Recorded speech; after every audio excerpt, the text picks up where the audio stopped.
I arrived home unannounced to find my wife sleeping on the doormat in the freezing rain, wearing rags. My son-in-law wiped his muddy designer shoes on her sleeve and laughed, telling his wealthy guests she was just the crazy maid who liked to sleep outside like a dog. I did not scream. I stepped out of the shadows, and the laughter died instantly because he was wearing the $1,200 shoes I bought him, but he was about to pay a price higher than his life. If you are listening to this and you think you know the people you love, take a second look. My name is Harrison Prescott. I am 72 years old, and for 40 years I ran one of the largest logistics networks on the East Coast. I know how to move cargo across oceans, and I know how to spot a bad deal from a mile away. But the worst deal I ever made was trusting my family. The rain was hammering against the roof of the taxi as we pulled up the long gravel driveway of the estate in the Hamptons. My chest still burned with a dull, throbbing ache, a reminder of the triple bypass surgery I had undergone secretly in a private clinic in Zurich 6 months ago. I had told no one about the severity of my condition, not my wife Beatrice, not my daughter Emily, and certainly not Braden, my son-in-law. I wanted to protect them from worry. I wanted to handle it alone like I handled everything in my life. I paid the driver in cash and told him to keep the change. I stood there for a moment in the darkness, letting the cold rain soak into my coat. I looked up at the house. I bought this property 3 years ago for $4.5 million.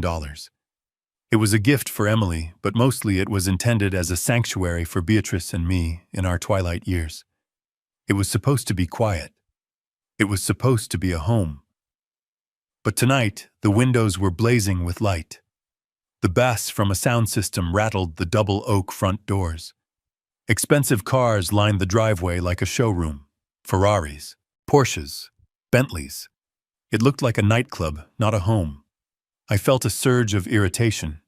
I had explicitly told Braden no parties while I was gone. I wanted Beatrice to have peace. I limped toward the front porch. My legs were still weak from months of bed rest and physical therapy. The wind howled off the Atlantic Ocean, cutting through my clothes.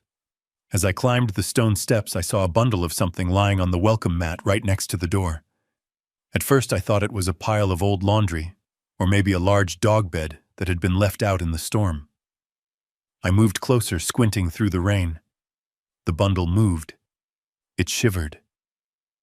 I froze. It was a person. A small, frail person curled into a fetal position, trying desperately to conserve heat. They were covered in a dirty, oversized gray sweatshirt that looked like it had been pulled from a dumpster. The person was clutching something tightly to their chest. I knelt down, ignoring the sharp pain in my surgical scars. I reached out a trembling hand and pulled back the hood of the sweatshirt. The air left my lungs. It was Beatrice, my wife of 50 years, the woman who had stood by my side when I was a truck driver earning minimum wage, the woman who wore pearls with the grace of a queen. She was unrecognizable. Her silver hair was matted and filthy. Her face was gaunt, the skin stretched tight over her cheekbones like parchment paper. She smelled of urine and old garbage. Her lips were blue from the cold. "Beatrice," I whispered, my voice cracking. She did not open her eyes. She whimpered and pulled the object in her hands closer. I saw what it was. It was a heel of stale bread, hard as a rock. She was holding it like it was a diamond. "Beatrice, it is me. It is Harrison." She flinched away from my touch. She muttered something incoherent, a string of terrified sounds that made no sense. She did not know who I was. She looked at me with the eyes of a hunted animal. Before I could process the horror of what I was seeing, the heavy oak front doors swung open. A wave of warmth and loud jazz music rolled out onto the porch. Laughter spilled out with it. I instinctively pulled back into the shadows of the large stone pillar by the door. Braden stepped out. He looked impeccable. He was wearing a navy blue Italian suit that I knew cost $3,000 because I had paid the credit card bill. He held a crystal tumbler of scotch in one hand and a Cuban cigar in the other. Behind him were 3 men and 2 women all dressed in evening wear holding champagne flutes. Braden took a deep breath of the night air, smiling like he owned the world. "Great party, Braden," one of the men said, clapping him on the shoulder. "You really outdid yourself this time. The real estate market must be booming." Braden laughed. "You know me. I have the golden touch." He took a step forward, and then he looked down. He saw Beatrice curled up on the mat. He did not look surprised. He did not look concerned. He looked annoyed. He looked at my wife the way you look at a piece of gum stuck to the pavement. "Ugh, watch your step, folks," Braden said loudly, his voice dripping with mock apology. He lifted his right foot. He was wearing the limited edition loafers I had given him for Christmas. They were made of soft calfskin. And then right in front of my eyes, he placed the sole of his shoe on the shoulder of my wife's dirty sweatshirt. He dragged his foot down her arm, wiping the mud from the garden off his shoe and onto her clothes. "Braden, what is that?" one of the women asked, wrinkling her nose in disgust. "Is that a person?" Braden laughed again. "Oh, don't pay any attention to that. That is just the old maid. She is completely senile, crazy as a bat. She refuses to sleep inside. She thinks she is a guard dog or something. We let her sleep out here because she ruins the furniture." The guests chuckled nervously. "She looks hungry," the woman said. "She is fine," Braden said, taking a sip of his scotch. "She likes it. It is part of her condition. Come on, let us go by the pool. I want to show you the plans for the new wing I am building." He kicked Beatrice lightly in the ribs. Not hard enough to break a bone, but hard enough to say move. "Get out of the way, you old hag," Braden hissed. Beatrice let out a small cry and scrambled backward on her hands and knees, pressing herself against the brick wall, trying to make herself invisible. My vision went red. A cold, dark rage flooded my veins, replacing the weakness in my body. I forgot about the pain in my chest. I forgot about the cane I was using. I felt the strength of the man who used to load cargo ships with his bare hands return to me. I stepped out from behind the pillar. The porch light hit my face. Braden was mid-laugh, turning back to his guests. He froze. The cigar slipped from his fingers and hit the stone floor with a soft hiss. The color drained from his face so fast, it looked like his blood had evaporated. His mouth opened, but no sound came out. The guests stopped laughing. They looked from Braden to me, sensing the sudden shift in the atmosphere. The music from inside seemed to fade into the background. I stood there, the rain dripping from the brim of my hat onto my face. I looked at my wife cowering against the wall, clutching her piece of bread. And then I looked at the man I had welcomed into my family. I did not shout. I did not scream. My voice was low, calm, and terrifyingly steady. "Braden," I said. He took a stumbling step back, almost tripping over Beatrice. "H. Harrison," he stammered. "Dad, you are supposed to be in Switzerland. You are supposed to be dead." I finished the sentence for him in my head, because that is what he looked like. He looked like he was seeing a ghost. I looked down at his feet. "Those loafers cost $1,200, Braden," I said. He looked down at his shoes, then back up at me, his eyes wide with panic. "But the price you are about to pay for what you just did," I continued, taking a step closer, "will be more expensive than your life." The glass of scotch slipped from his hand and shattered on the porch, sending shards of crystal and amber liquid everywhere. Emily, my daughter, appeared in the doorway behind him. She was wearing a diamond necklace that had belonged to Beatrice. When she saw me, she grabbed the doorframe to keep from collapsing. "Daddy," she whispered. I looked at her. I looked at the diamonds around her neck. And then I looked back at her mother shivering in the mud. "Get inside," I said. "The party is over." Braden moved faster than a striking cobra, the fear on his face vanishing instantly, replaced by a mask of concern so thick it was suffocating. He rushed past me, scooping Beatrice up from the cold stone, as if he had not just kicked her ribs a moment ago. "Dad!" Oh my God. Dad, why did you not tell us you were coming? He shouted, his voice pitching up into a performance of frantic worry. He turned to the stunned guests who were still holding their champagne flutes in the doorway. My father-in-law, the surgery affects his memory. He gets confused, he wanders. He looked down at Beatrice, cradling her dirty head against his expensive suit without flinching at the smell. And Mom, oh Beatrice, you naughty girl. You know the doctor said 20 minutes for the cold therapy, not an hour. He looked at me with wide, innocent eyes that chilled my blood. It is a new holistic treatment, Harrison, for her circulation. She insists on doing it outside on the stone. We can barely stop her. I stood there leaning on my cane watching him. It was a masterclass in gaslighting. He was rewriting reality in real time, covering his cruelty with a veneer of medical care. Come inside, Braden urged, gesturing to the guests to clear a path. You must be freezing. Let us get you warmed up. We moved inside. The heat hit me first, a blast of artificial warmth carrying the scent of expensive perfume and stale alcohol. I looked around the great room. My room. My house. But it was not my house anymore. The hand-carved mahogany furniture I had imported from Italy specifically for this space was gone. The oil paintings of the Hudson River Valley that I had collected for 30 years were missing. In their place were gaudy gold-plated statues and white leather sofas that looked like they belonged in a Miami nightclub, not a family estate. The walls had been repainted a jarring electric blue. My legacy had been stripped to the studs and replaced with cheap flash. Emily, my daughter, stood by the marble fireplace. She was shaking slightly, her hand gripping a fresh glass of wine so hard her knuckles were white. I looked at her throat. The diamond choker. The vintage Cartier piece I had bought Beatrice for our 40th anniversary. It was worth $50,000, and it was resting on Emily's neck. She saw me looking at it. Her hand flew up to cover the diamonds, but she did not take it off. She could not even look me in the eye. "Hi, Daddy," she whispered, her voice trembling. "You look thin. Where is my furniture?" Emily.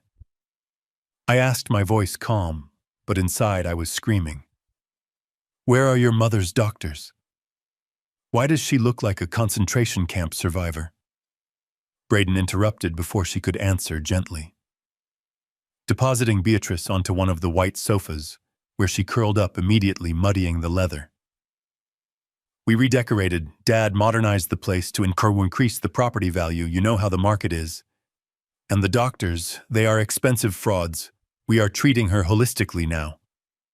Kale smoothies and fresh air. It is much better for her spirit." He was smiling that salesman smile, the one he used to close deals on condos that did not exist yet. I reached into my coat pocket. My fingers closed around the cold metal of my phone. I needed the police. I needed an ambulance. I needed to get Beatrice out of this house before morning. "I am calling the authorities," I said, pulling the device out. My thumb hovering over the emergency button. "This ends now." Braden lunged. He did not strike me, he was too smart for that, with witnesses around. Instead, he grabbed my wrist with a grip of iron, squeezing a pressure point that made my fingers go numb. He wrenched the phone from my hand with a speed that belied his drunkenness. "No, no, no," he said, shaking his head at the guests who were watching with morbid curiosity. "See the anesthesia, he is paranoid. He thinks we are enemies. It is a side effect of the bypass post-operative delirium." He slipped my phone into his own pocket, patting it securely. "I will keep this safe for you, Dad. You need rest. You are clearly not yourself." "Give me my phone, Braden," I growled, trying to stand tall, but my chest was throbbing and my legs felt like lead. "Gentlemen," Braden snapped his fingers. Two men stepped out from the hallway leading to the kitchen. They were not my security detail. I had never seen them before. They were massive, wearing ill-fitting black suits with necks as thick as tree trunks and dead eyes. They moved with the heavy grace of hired muscle. "Escort." Mr. Prescott to his suite, Braden ordered, his voice flat. He needs quiet, no phone, no disturbances. He is very agitated. One of the men grabbed my arm. His fingers dug into my bicep, hitting a nerve that sent a shockwave of pain down to my hand. I tried to pull away, but I was weak, too weak to fight them off. I looked at Emily. She was my flesh and blood. I had paid for her college, her wedding, her first house to you. Emily, I said, my voice rough. Stop this. Help me. She turned her back. She picked up her glass and stared into the fire, refusing to acknowledge the father being manhandled in her living room. The men did not drag me toward the grand staircase leading to the master bedroom on the second floor. They pulled me toward the narrow service door that led to the lower levels.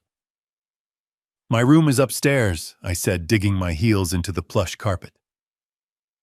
Not anymore, Braden said, stepping close to me, his voice dropping to a whisper so only I could hear. The master suite is ours now. Dad, you get the guest quarters downstairs. It is quieter there, better for your condition. He winked. A slow, deliberate wink that told me exactly who was in charge. The guards hauled me backward. As we passed the large hallway mirror, I caught a glimpse of the group. Braden looking smug, adjusting his cuffs. Emily drinking to forget. And Beatrice. Braden was holding her upright, posing as the dutiful son-in-law. As I was dragged away, our eyes met in the reflection of the glass. I searched for my wife. I searched for the woman who knew my soul. The woman who had held my hand through bankruptcy and success, through joy and grief. But there was nothing there. Her pupils were dilated to the size of saucers swallowing the iris. She did not look at me with love or even recognition. She looked at me with the blank, glassy stare of a stranger. She did not blink. She did not cry out. It was as if the woman I loved had vacated her body, leaving only a shell behind. They had not just neglected her. They had erased her. And as the basement door loomed closer, I realized with a terrifying clarity that I was now a prisoner in the empire I had built. The heavy metal door slammed shut with a finality that echoed in my bones, leaving me in near total darkness. The sound of the lock clicking into place was like a gunshot. I was alone in the cold, damp air of what used to be my wine cellar. I tried to stand, but my legs finally gave out, and I slid down the rough concrete wall, hitting the floor with a groan that tore at my surgical stitches. The room smelled of mildew and rotting cardboard.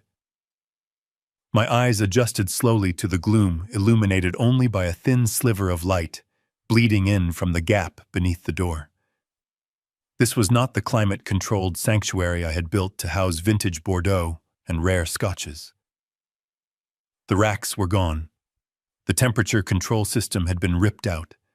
In its place were piles of broken furniture, garbage bags filled with God knows what, and the unmistakable rusted shapes of old garden tools. They had turned my wine cellar into a junk room. And now I was just another piece of trash to be stored away until needed. I sat there for a moment, breathing through the pain in my chest, trying to calm the racing of my heart, before it triggered an alarm on the internal pacemaker monitoring my recovery. I needed to think. I needed a plan. But before I could formulate a strategy, the lock clicked again. The door swung open, and a silhouette filled the frame. It was one of the guards. He was holding something, no someone. He stepped inside and unceremoniously dropped his burden onto a pile of old curtains in the corner. It was Beatrice. She landed with a soft thud, making no sound of protest, just a small whimper that broke my heart into 1,000 jagged pieces. "Sweet dreams," the guard sneered. "Don't make a mess." The door slammed shut again, plunging us back into the semi-darkness. I scrambled across the floor on my hands and knees, ignoring the sharp debris digging into my palms. "Beatrice," I whispered, reaching out until my fingers brushed the rough fabric of her sweatshirt. "Beatrice, it is me." She was shivering violently. I pulled her into my arms, trying to share whatever body warmth I had left. She felt incredibly fragile, like a bird made of hollow bones. Her skin was ice cold. "I need to check you," I said softly, keeping my voice steady despite the rage boiling in my gut. "I need to see if you are hurt." She did not resist. She was past resisting. She lay limp in my arms, staring at nothing. I carefully rolled up the sleeves of her filthy sweatshirt. In the dim light I saw them, dark purple bruises encircling her wrists. They were perfect rings, the unmistakable marks of restraints. They had been tying her up, my jaw clenched so hard I felt a tooth crack. I moved my hands to her back, checking for broken ribs from Braden's kick earlier. As I lifted the hem of her shirt, I saw the imprint, a muddy tread mark stamped clearly onto her pale skin. It was the sole of a designer loafer. Braden had branded her like cattle. I gently patted her pockets, looking for anything. A weapon, a key, a phone. My hand closed around a piece of paper that had been balled up and shoved deep into the pocket of her pants. I pulled it out and smoothed it flat on the floor, angling it toward the sliver of light under the door. The handwriting was jagged and hasty, written in red marker. It was a list. Monday, morning water, evening crusts. Tuesday, morning water, evening broth. Wednesday, fasting. At the top of the page, written in capital letters, were the words, "Dog menu." I stared at the paper. The letters swam before my eyes. This was not just neglect. This was systematic torture. They were starving her. They were dehumanizing her. They were treating the woman who raised their wife, the woman who signed the checks for their first cars, like a stray animal they were trying to kill without leaving a mark. I folded the paper and put it in my own pocket. This was evidence. This was the death warrant I would use to bury them when I got out of here. And I would get out. I shifted my position, leaning back against a rusted filing cabinet. I needed to contact the outside world. Braden had taken my phone, but he didn't know everything about me. He didn't know that my paranoia, a trait that had served me well in the cutthroat world of international shipping, extended to my accessories. I pulled back the cuff of my left sleeve. I was wearing a vintage Omega Seamaster, a watch I had worn for 20 years. To the naked eye, it was just a classic mechanical timepiece. But 6 months ago, before I left for Switzerland, I had it modified by a specialist in Tel Aviv. Inside the casing beneath the gears was a microtransmitter, a GPS beacon capable of sending a distress signal to my private security team in London with a single press of the crown. I verified Beatrice was asleep, her breathing shallow but steady. I brought the watch close to my face. I rotated the bezel 3 times to the left and pressed the crown down for 5 seconds. A tiny red LED, usually invisible beneath the 12 o'clock marker, should have pulsed green to indicate signal lock. It pulsed red. Pulsed once, twice, then nothing. I tried again.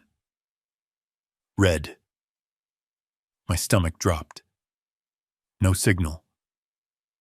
I looked up at the ceiling. The floorboards above were vibrating. The bass from the party was getting louder, thumping like a second heartbeat. But that wasn't what was blocking the signal.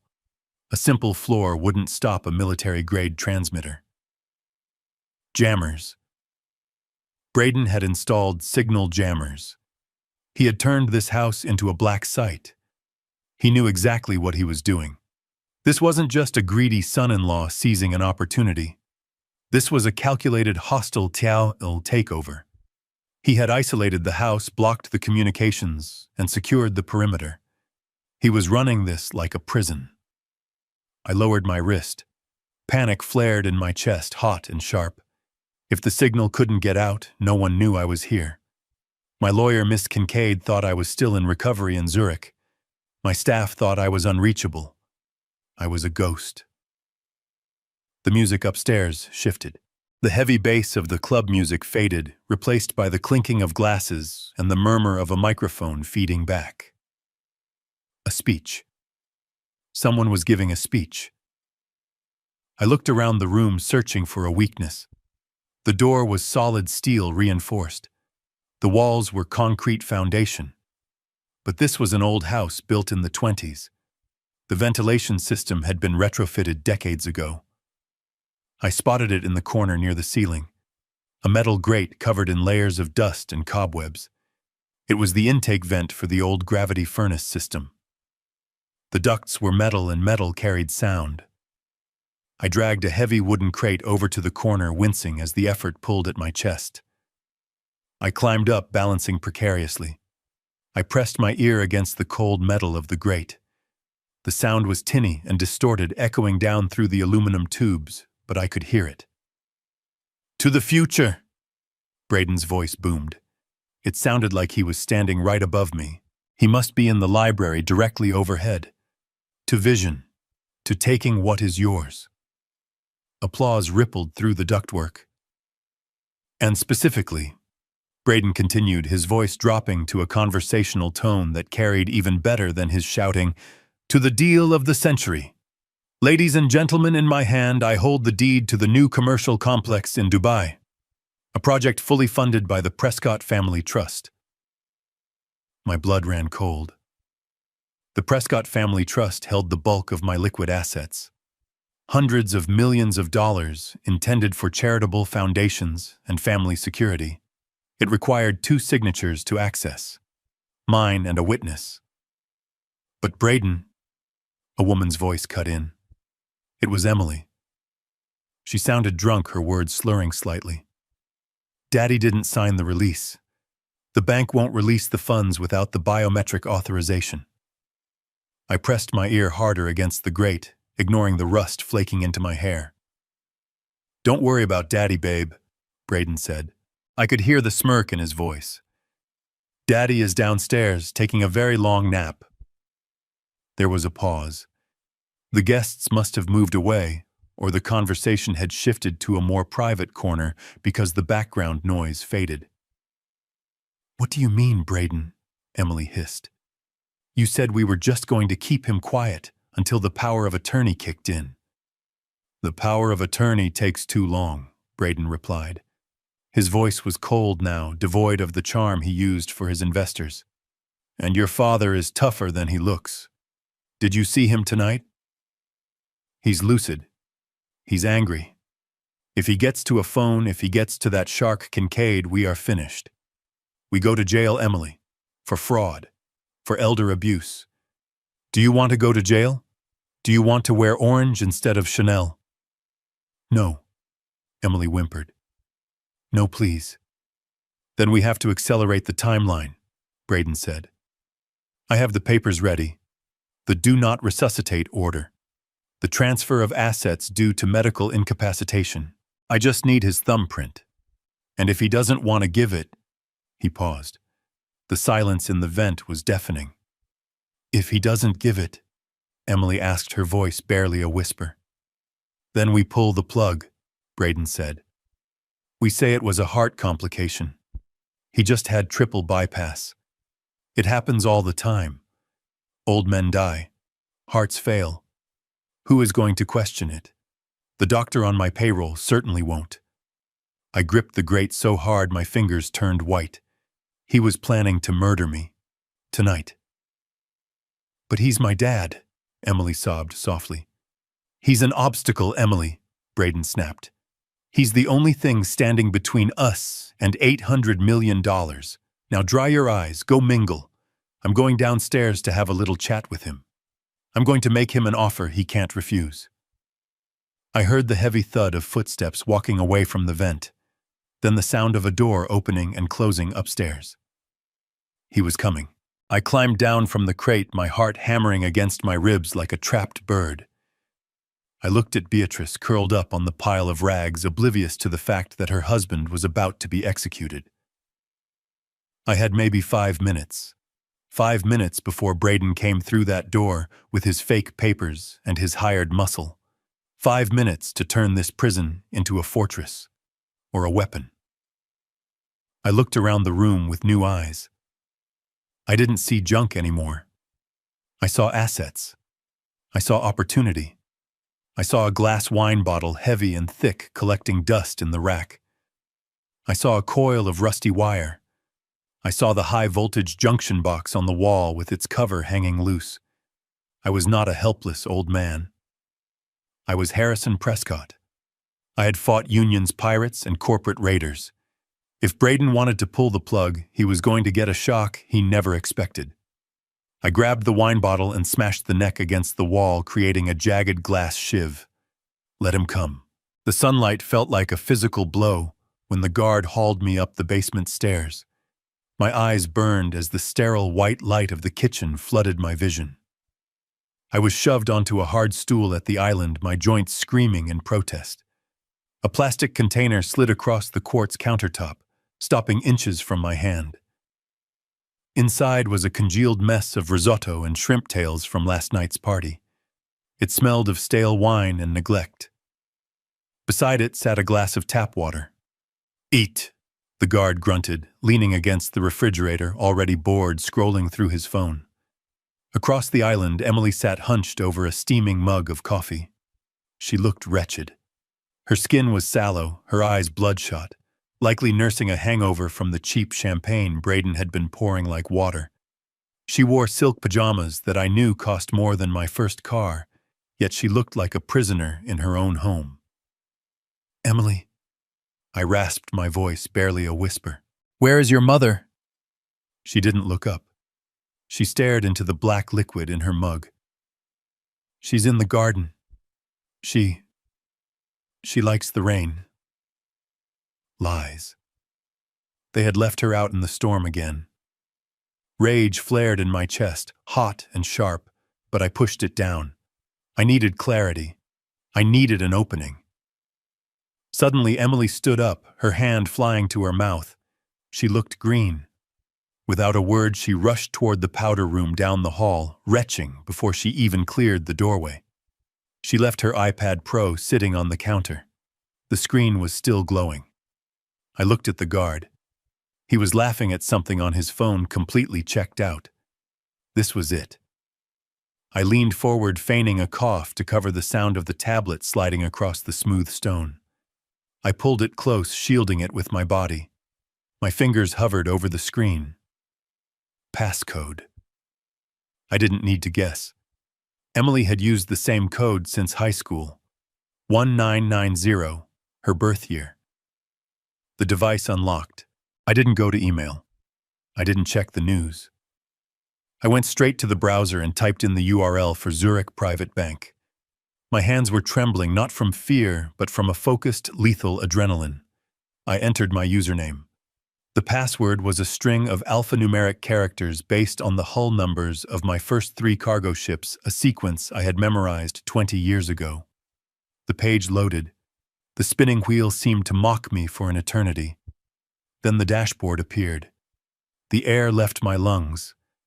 Where there should have been a balance of over $15 million in liquid assets, there was a single digit. 0. Actually, it was worse. It was negative. Overdraft fees. I tapped the transaction history, my eyes scanning the carnage. It was a bloodbath. Transfers of $500,000, $1 million, $2 million, all executed in the last 6 months, all authorized with a digital signature that looked exactly like mine. The destinations were a laundry list of the untraceable. Crypto.com, Binance, a dozen offshore accounts in the Cayman Islands with names like Blue Horizon and Shadow Corp. They hadn't just stolen the money. They had laundered it, scattering my life's work into the digital wind. $15 million. Gone. My chest tightened. That money was the foundation. It was the pension fund for my employees. It was the security for Beatrice. "Looking for something, Dad?" The voice was smooth, mocking. I didn't have time to close the tab.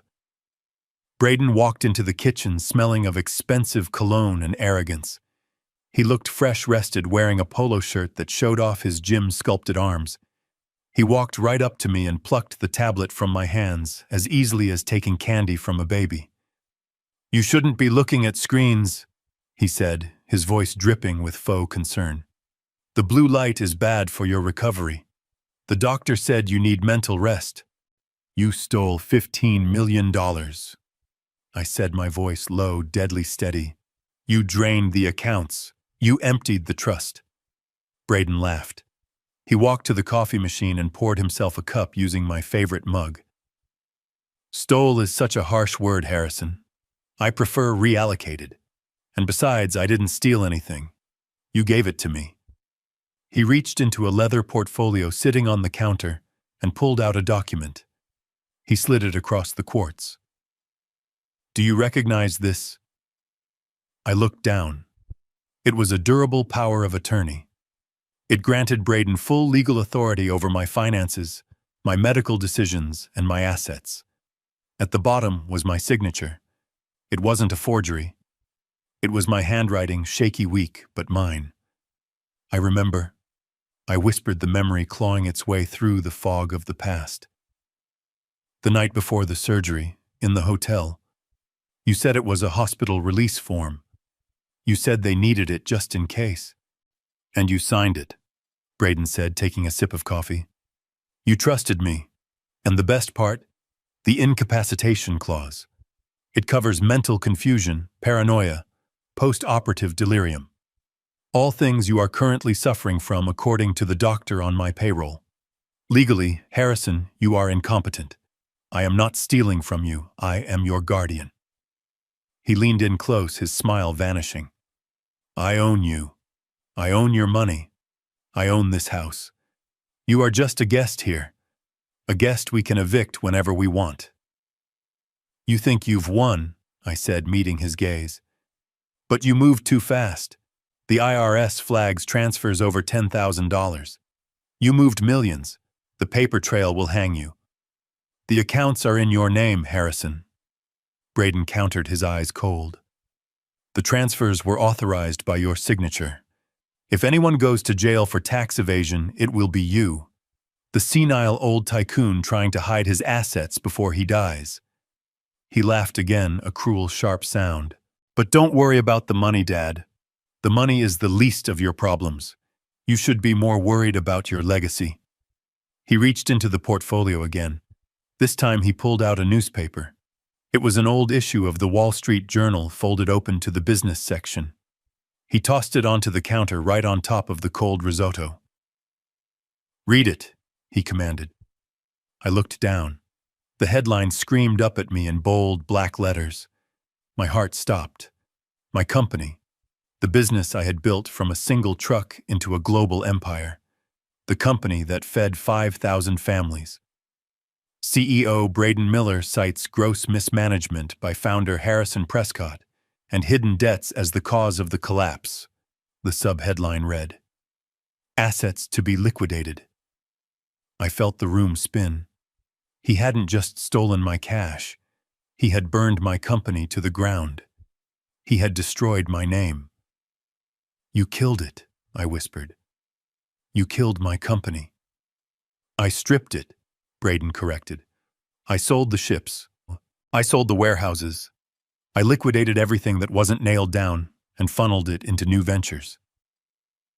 Prescott Logistics is a husk, Harrison, and the world blames you. You are going down in history as a failure." He signaled to the guard. "Take him back downstairs.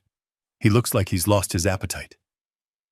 The guard grabbed my arm, hauling me off the stool. I clutched the newspaper like a shield as I was dragged away. Braden turned his back on me, pulling out his phone. "Yes, I'm looking at the Bentley now. In black." He thought I was broken. He thought I was finished. But as the basement door loomed, a cold resolve settled over me. He had taken everything I had to lose, which meant I had nothing left to hold me back. He had created a monster, and soon he would meet it. The afternoon sun beat down on the back of my neck with a cruelty that felt personal. I was on my knees in the dirt of my own backyard, holding a rusty trowel that Braden had tossed at my feet an hour ago. He had told me that if I wanted to eat dinner tonight, I had to earn my keep. He said the rose bushes needed pruning and the weeds were out of control. It was a lie, of course. He didn't care about the roses. He just wanted to see Harrison Prescott, the man who once commanded fleets of container ships, crawling in the mud like a peasant. I dug into the hard, dry earth, wincing as the motion pulled at the scar tissue on my chest. My breath came in shallow, ragged gasps. 10 feet away, Beatrice sat on the grass. She was staring at a line of ants marching across a stone paver, her expression vacant and lost. She was wearing the same filthy sweatshirt, and she was humming a discordant tune that had no melody. I crawled over to her, dragging my stiff leg. The guard stationed by the back door was busy flirting with one of the housemaids and wasn't paying attention to us. "Beatrice," I whispered, wiping a smudge of soil from her cheek with my thumb. "It is me. It is Harrison. Look at me." She didn't blink. She continued to watch the ants rocking back and forth slightly. Her eyes were glazed over a milky film of dissociation that made her look like a doll left out in the rain. I felt a surge of despair so black it almost swallowed me whole. They had broken her. They had taken my brilliant, vibrant wife and turned her into this shell. I reached for her hand, intending to squeeze it to offer some small comfort in this hell we were living in. As my fingers closed around hers, her humming stopped abruptly. Her hand, which had been limp a moment ago, suddenly gripped mine with a strength that shocked me. It was a vice grip, sharp and desperate. I froze. I looked at her face. Her expression hadn't changed. She was still staring at the ants. Her mouth was still slack. But her eyes had shifted. For a split second, the fog cleared. The vacancy vanished, replaced by a razor-sharp clarity that I remembered from 40 years of marriage. She wasn't looking at me directly. She was too smart for that, knowing we were being watched, but she was present. She wasn't crazy. She wasn't senile. She was playing the role of a lifetime. She was surviving the only way a defenseless woman could in a house full of wolves. She had made herself invisible by making herself pathetic. "Harrison," she breathed. The word was barely a ghost of a sound, not even a whisper, just a shaping of air. I leaned in closer, pretending to adjust the collar of her shirt, shielding our faces from the guard. "I am here, Beatrice," I murmured. "I am going to get us out." "False bottom," she whispered, her lips barely moving. "In the study. The safe. 241085. My heart hammered against my ribs. 241085. October 24th, 1985. Our wedding anniversary. She knew. She knew about the new safe Braden had installed. She had been watching him, listening to him, while he treated her like furniture. She had gathered intel while they mocked her. "Don't react," she hissed, the old steel returning to her voice. "They are watching. He is drowning Harrison. He is scared." Before I could ask what she meant, she let out a loud, wailing moan and pulled her hand away from me, flapping her arms as if she were chasing away invisible flies. She went back to rocking, back to the vacant stare, back to being the crazy old maid. I sat back on my heels, stunned. My wife was a warrior. She had just handed me a weapon. I looked up toward the house. The French doors to the terrace swung open, and Braden stepped out. He wasn't wearing his usual smirk. He was wearing a bathrobe that looked disheveled, and his hair was messy. He held a phone to his ear, his knuckles white as he gripped the device. He didn't see us, or he didn't care. He paced the length of the slate patio, aggressively kicking a patio chair out of his way. I watched him closely. I had spent decades negotiating with union leaders, corrupt port officials, and hostile board members. I knew how to read body language. I knew the difference between a man who was in control and a man who was cornered. Braden was cornered. He was sweating despite the cool ocean breeze. He was gesturing wildly with his free hand. I dragged myself a few feet closer, moving behind a large hydrangea bush, pretending to pull weeds from the roots. I needed to hear him. "I don't have it today," Braden shouted into the phone, his voice cracking. "The transfer is delayed. The bank flagged it. I need more time." He paused, listening to the person on the other end. His face went pale, a sickly gray color that looked terrible in the sunlight. "No, no, you can't do that," Braden pleaded, his arrogance evaporating. "Listen to me. I have the assets. I have the house. I have the old man's portfolio. It's liquid. I just need to wash it. Give me 48 hours. Please. Just 48 hours, and I will pay you double the vigorish." He stopped again. He was listening to a threat. I could tell by the way his shoulders hunched, by the way he instinctively brought his hand up to cover his throat. "I will get it," Braden whispered, now terrified. "I swear. Do not touch her. Do not touch Emily. I will get you the cash." He ended the call and stood there shaking, staring at the phone in his hand like it was a bomb. Then he turned and hurled the device across the patio. It shattered against the stone wall. He gripped the railing of the terrace, breathing hard, looking out toward the ocean.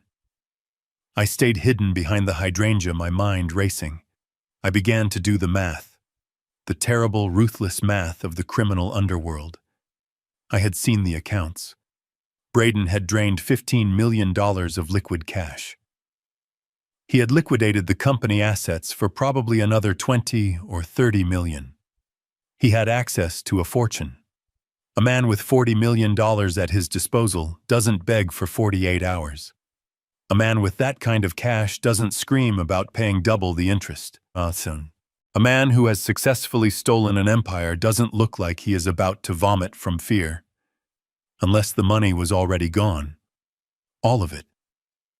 It didn't make sense. You can't spend $40 million in 6 months on cars and parties. Even with his lavish lifestyle, the math didn't add up.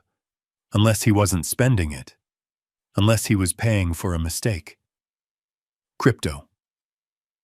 I remembered the transaction logs, the transfers to Binance and the offshore shells. He hadn't just been hiding the money. He had been investing it, gambling it. I knew the market. I knew that 6 months ago, a lot of amateur investors had leveraged themselves to the hilt, betting on speculative coins that had since crashed to zero. Braden, the arrogant real estate agent who thought he was a financial genius, had likely leveraged my fortune on a sure thing that had imploded. But banks don't threaten to hurt your wife. Banks send foreclosure notices. Braden wasn't borrowing from banks. When the market crashed and he lost my money, he must have tried to chase his losses. He must have borrowed to cover the margin calls. And when traditional lenders said no, he went to the lenders who didn't ask for credit scores. He went to the lenders who asked for collateral in blood. He owed the mob, or a cartel, or someone even worse. That was why he needed to kill me. That was why he needed the trust fund released immediately. He wasn't trying to get rich anymore. He was trying to stay alive. He was a drowning man, dragging my entire family down into the abyss with him. I looked at Beatrice. She had been right. He was drowning. Suddenly, the gravel of the driveway crunched loudly. It wasn't the sound of a delivery truck or a guest's sports car. It was heavy tires. I looked toward the side gate. A black Cadillac Escalade with tinted windows rolled slowly up the drive. It didn't have license plates. It looked like a hearse designed for the living. It stopped right in front of the main entrance, blocking the path. The engine idled, a low, menacing rumble that vibrated through the ground. Braden froze on the terrace. He stared at the SUV, his eyes wide with horror. He looked like a rabbit caught in the shadow of a hawk. The driver's door didn't open. The passenger door didn't open. Instead, the rear window rolled down slowly. A man sat in the back seat. He was wearing sunglasses even though the day was overcast. His arm rested on the doorframe. I could see the ink. Dense tribal tattoos winding down his forearm, covering his wrist, extending onto the back of his hand. He didn't say a word. He didn't gesture. He just took off his sunglasses and looked up at Braden on the balcony. His eyes were dead cold voids. He held Braden's gaze for 10 long seconds. It was a message, a silent, terrifying confirmation. We know where you live. We know you are home. Time is up. The window rolled back up. The SUV reversed slowly, deliberately, kicking up dust, and then drove away down the lane, disappearing behind the manicured hedges. Braden collapsed onto a patio chair, burying his face in his hands. I looked at the gate where the car had vanished. I felt a cold chill that had nothing to do with the wind. The wolves weren't just inside the house anymore. They were at the door, and Braden had just invited them in. I looked back at Beatrice. She gave me a tiny, imperceptible nod. Tonight. It had to be tonight. I had the code. I had the motivation. And now I knew exactly who the real enemy was. I wasn't just fighting a greedy son-in-law. I was fighting for our lives against a clock that was ticking down to zero. I stood up, clutching the trowel. My hand wasn't shaking anymore. I was ready to dig, but not for weeds. I was digging for the truth that would bury Braden forever. The grandfather clock in the hallway chimed 3 times, deep and mournful vibrations that seemed to shake the dust off the floorboards. I waited for the echo to die down. The house was finally silent. The guard Braden had posted at the top of the basement stairs was a heavy sleeper. I had listened to his breathing shift from the rhythm of a conscious man to the deep, rattling snore of the exhausted for the last hour. He was sprawled in a chair by the kitchen door, probably dreaming of how he would spend the money Braden didn't have to pay him. I pushed the basement door open. It moved silently on the hinges I had greased earlier, with a dab of cooking oil I'd scavenged from the trash. I stepped out into the hallway barefoot. My shoes would have been too loud on the hardwood floors. The cold varnish bit into my soles, but I didn't care. I moved through the shadows of my own home like a burglar, ghosting past the new gaudy sculptures and the overpriced vases Braden had bought to replace my life. The study was on the first floor down the east wing. It had been my sanctuary for 30 years, a place of oak and leather and the smell of old paper. Now, as I slipped inside and closed the door softly behind me, it smelled of stale cigar smoke and fear. I didn't turn on the light. The moonlight filtering through the heavy velvet drapes was enough. I moved to the desk. It was a monstrosity of glass and chrome, completely out of place in the room. I ignored it and went straight to the built-in bookshelves on the far wall. Beatrice had been right. The false bottom was in the cabinet where I used to keep my nautical charts. I knelt down, my knees popping audibly in the silence. I prayed no one heard. I felt along the bottom of the shelf until my fingers found the hidden catch. It clicked. The panel swung open, revealing the cold steel face of a wall safe. It wasn't the old analog safe I had used. This was new, digital, state-of-the-art. Braden must have had it installed the week I left for Zurich. I stared at the keypad. The numbers glowed a faint, menacing blue. 24, 10, 85. Our wedding anniversary. October 24th, 1985, Beatrice had given me the key to my own salvation. I reached out my hand, trembling slightly, not from age, but from a cold, focused rage. I punched in the numbers. 2, 4, 1, 0, 8, 5. The mechanism whirred. A small green light flashed. The lock disengaged with a heavy mechanical thud that sounded like a thunderclap in the quiet room. I held my breath, waiting for an alarm, waiting for footsteps. Nothing. I pulled the heavy door open. I expected to see stacks of cash. I expected to see the $15 million he had drained from my accounts, maybe converted into gold or diamonds or bearer bonds. I expected to see the loot of a thief who had successfully pulled off the heist of the century. The safe was empty of treasure. It was stuffed with paper. I reached in and pulled out a stack of documents bound with a rubber band. I moved to the window using a sliver of moonlight to read. The first document was a promissory note. It wasn't from a bank. It was handwritten on a sheet of legal pad paper.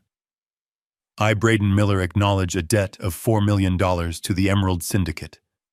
Payment due in full by November 1st. November 1st was 3 days ago. I flipped the page. Another note. This one was typed, but the letterhead was from a shell company in Macau known for washing money for the triads. Outstanding balance 2.5 million. Interest accruing at 5% weekly. I flipped again. Gambling markers. Dozens of them. Receipts from underground casinos in Atlantic City, online betting logs showing losses that would make a Saudi prince weep. He hadn't invested my money. He hadn't bought real estate. He had torched $15 million on bad bets and high-risk poker games, trying to fill a hole inside him that no amount of money could ever fill. He wasn't a mastermind. He was a degenerate addict. My hands shook as I dug deeper into the stack.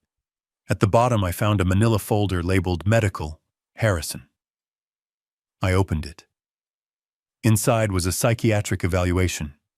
It was dated 2 months ago. It was signed by a Dr. Aris, a name I didn't recognize. Patient Harrison Prescott. Diagnosis: advanced paranoid schizophrenia with rapid onset dementia. Patient exhibits violent tendencies, delusions of persecution, and inability to manage financial or personal affairs. Recommend immediate and permanent conservatorship. Prognosis: terminal mental decline. It was a fabrication, a complete work of fiction designed to strip me of my rights. This was the gun they were holding to my head. With this paper, they could lock me away in a facility forever. They could drug me until I really was a vegetable. They could legally kill me without ever pulling a trigger. I felt a wave of nausea. This was premeditated. This wasn't just about covering debts. This was about erasing a human being. I reached back into the safe to see if there was anything else. My fingers brushed against cold plastic. It was a phone. A cheap disposable burner phone, black and nondescript. I pulled it out. The battery was low, the screen dim. I pressed the power button. It booted up, showing a generic wallpaper. There were no apps, no contacts saved, just one message thread. I opened it. The most recent text had come in 20 minutes ago. You are out of time, Braden. We know you are in the house. We know the old man is back. We don't care about your family drama. We want our money. I scrolled up.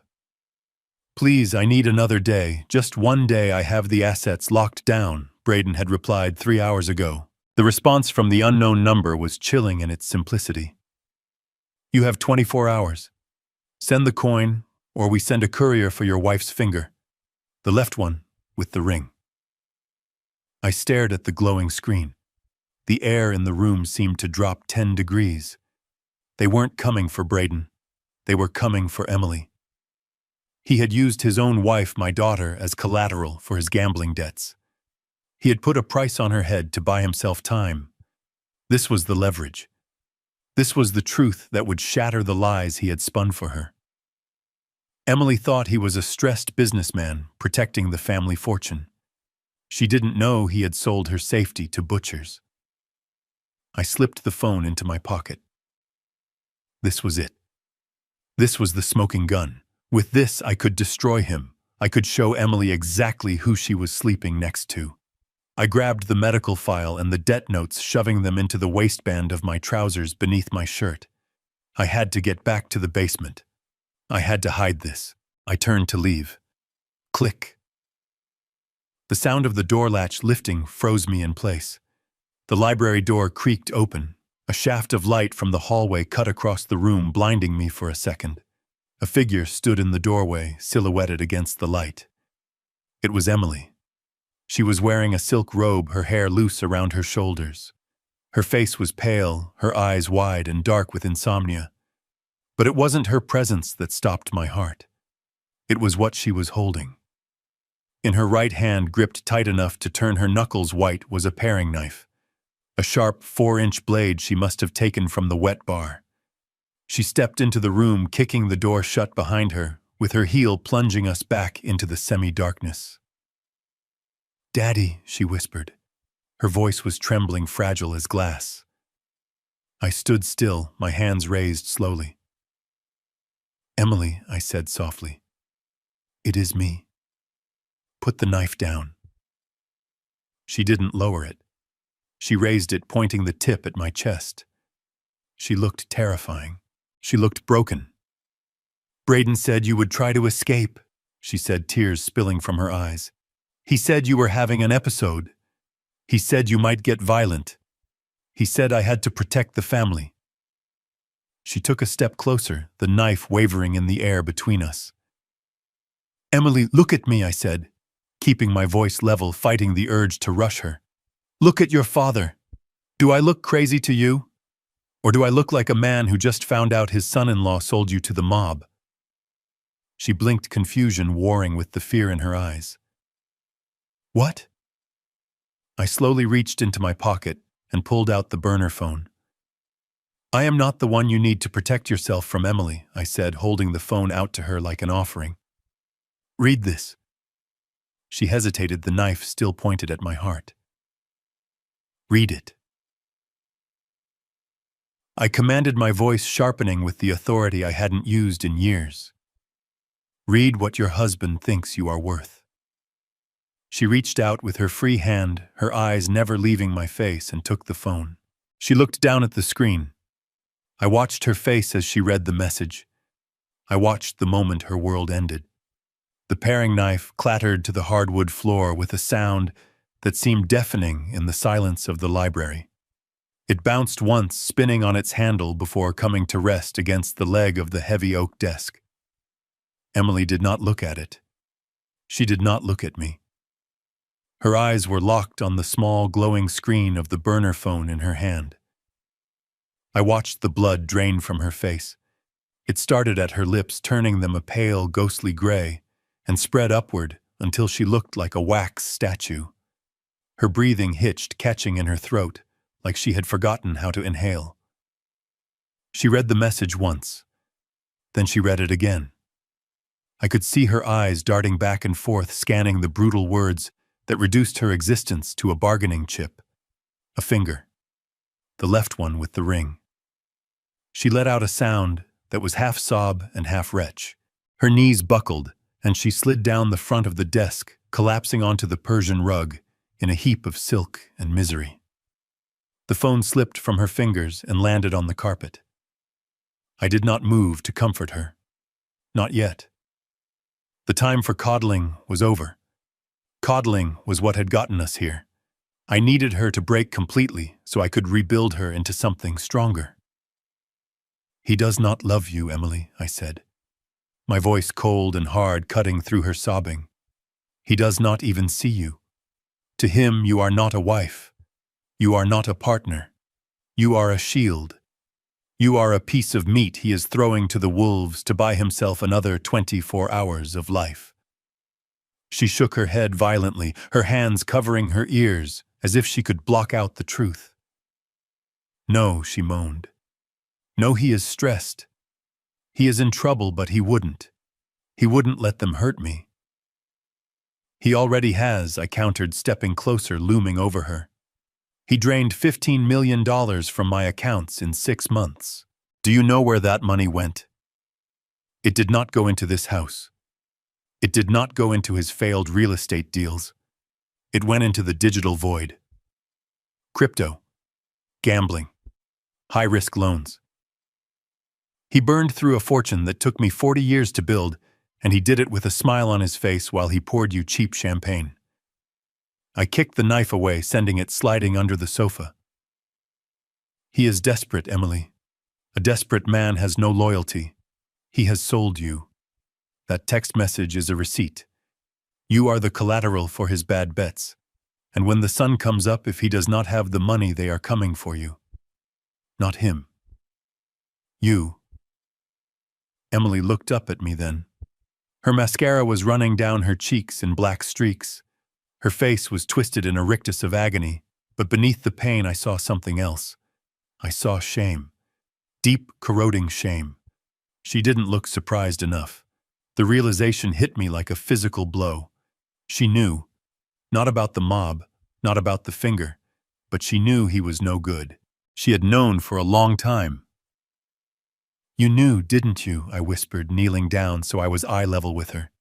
You knew he was a fraud. Emily closed her eyes, and fresh tears squeezed out. I knew he had someone else, she whispered, her voice barely audible. The air in the room felt suddenly heavy. Who? I asked. Her name is Jessica, she said, the name tasting like poison in her mouth. She is 22. She is his assistant. I found the messages on his iPad 3 months ago. Pictures, hotel receipts. He bought her a bracelet, a Cartier bracelet, the same one I wanted. She opened her eyes and looked at me, begging for understanding, begging for absolution. I didn't say anything, Daddy. I couldn't. Everyone thinks we are perfect. The country club, my friends. If I left him, everyone would know I failed. Everyone would know I was stupid enough to marry a con man. I just wanted to keep the peace. I thought if I ignored it, he would come back to me. I thought if we got the money from the trust, he would be happy again. She grabbed the lapels of my shirt, her grip desperate. I let him hurt Mom, she sobbed. I saw him push her. I saw him lock her out in the rain.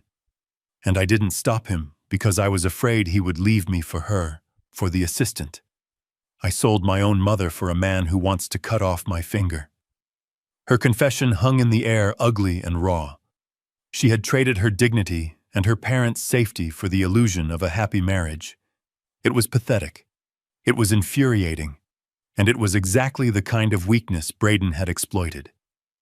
But looking at her broken on the floor, I didn't see a villain. I saw a victim. A foolish, vain victim, but my daughter nonetheless. And I would be damned if I let her die for his sins. I took her hands in mine and pulled them away from my shirt. I held them tight, forcing her to look at me. Listen to me, Emily. Listen closely. The man upstairs is not your husband. He is a parasite. And right now that parasite is hosting a party while executioners wait outside the gate. We do not have time for tears. We do not have time for regret. I picked up the burner phone and pressed it into her palm, closing her fingers around it. You have a choice, I said, my voice low and urgent. You can stay here on the floor and wait for them to come for you. You can wait for Braden to sacrifice you. Or you can stand up. You can wipe your face and you can help me kill him. Her eyes widened.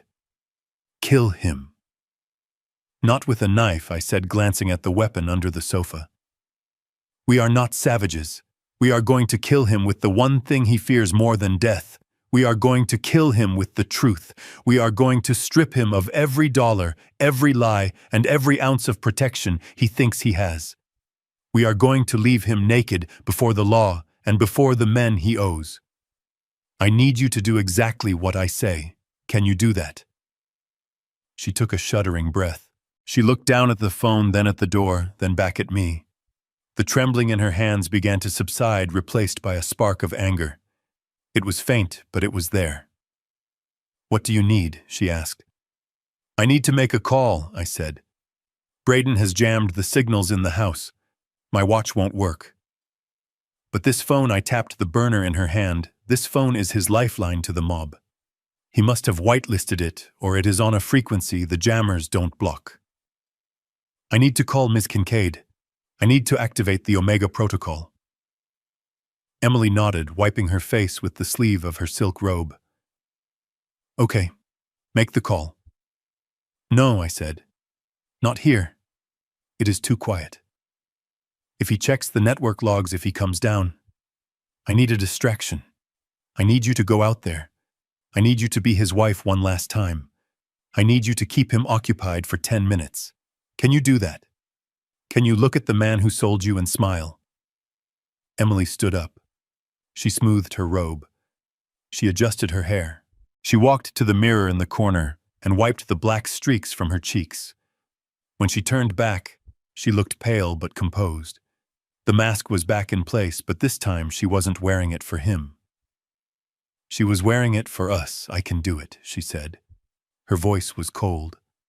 For Mom, and for my finger. She reached for the door handle. Boom, boom, boom, the heavy wood of the library door shook under 3 violent impacts. Emily froze, her hand hovering inches from the brass knob. I pressed myself against the wall into the shadows behind a tall bookcase, my heart slamming against my ribs. Emily opened the door. It was Braden. His voice wasn't charming anymore. It was tight, agitated, and suspicious. "I know you're in there, Emily," he shouted, pounding again. I heard voices. "Who are you talking to? Open the damn door right now." He rattled the handle. It was locked from the inside. I looked at Emily. Her eyes were wide with panic. She looked at me for instruction. I put a finger to my lips and signaled for her to open it. We had no choice. If he broke it down, he would see me. If she opened it, we might have a chance to bluff.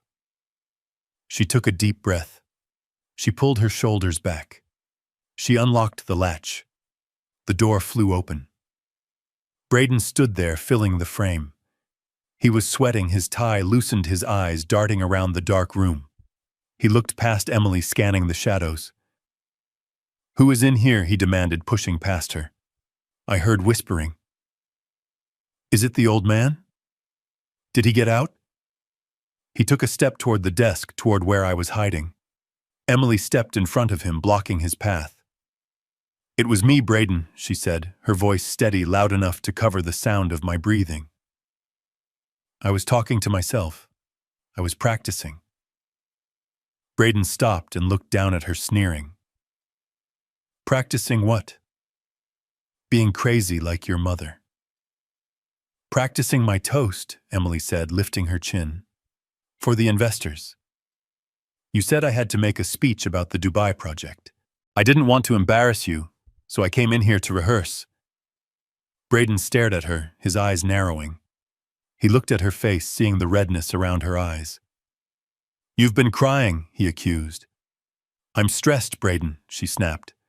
"We have a house full of people. My father is locked in the basement like an animal, and my husband is acting like a maniac.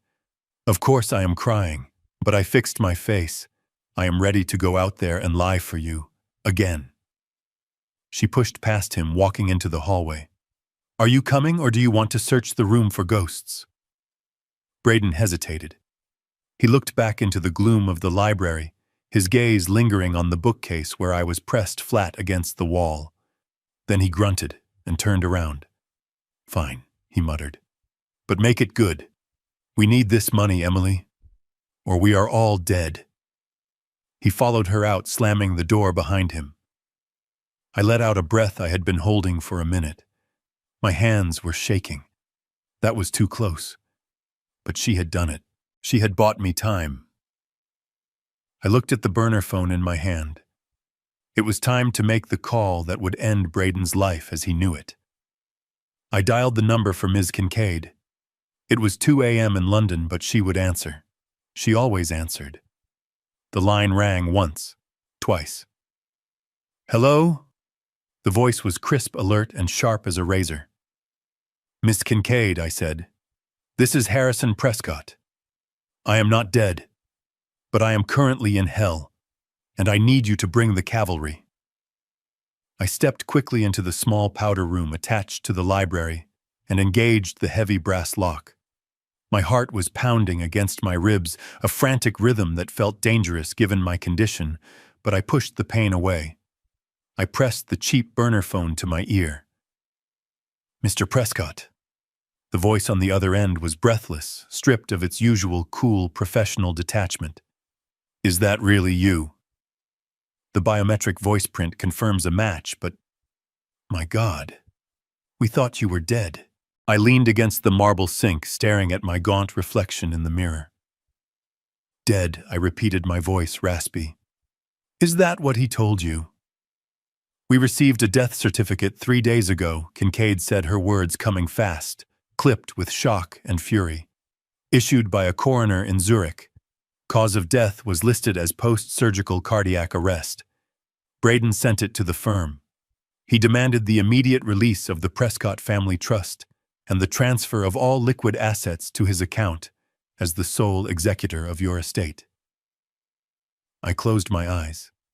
He had not just planned to kill me. He had already killed me on paper. I was a ghost, haunting my own life. That was why he was so desperate. That was why he needed me to stop breathing tonight. If I showed up alive, the fraud would unravel instantly. He was trapped between a lie he had already told and a truth he couldn't bury deep enough. He falsified a death certificate I asked, knowing the answer. It was a very good forgery, Kincaid replied, the steel returning to her tone. But we flagged it. The timestamp on the digital seal was off by 2 hours. We froze the accounts pending a physical verification of the body. That is why the funds haven't cleared. That is why he is panicking.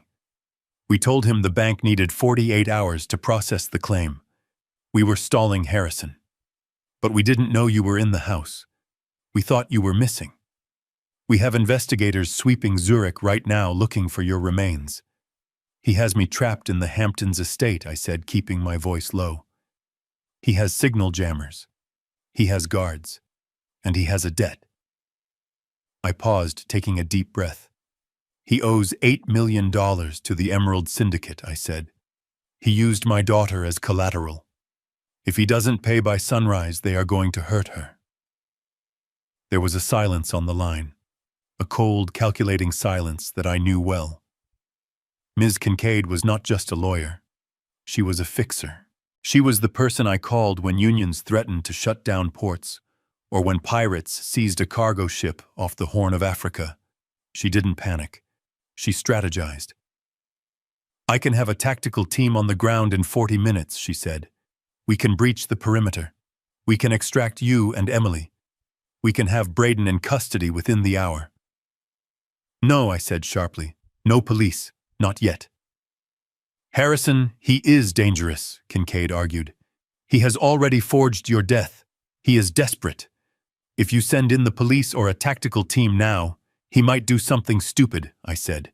He might use Emily as a shield, or worse, the syndicate might see the flashing lights and decide to cut their losses and cut Emily. We need to be smarter. We need to cut the strings. What do you want to do? She asked. I want to own him, I said, my voice dropping to a growl. I want to buy the debt. Buy the debt, Kincaid repeated, slowly processing the request. Yes. Use the shell company in Panama, the one we use for hostile takeovers. Contact the syndicate. Offer them $10 million for the note.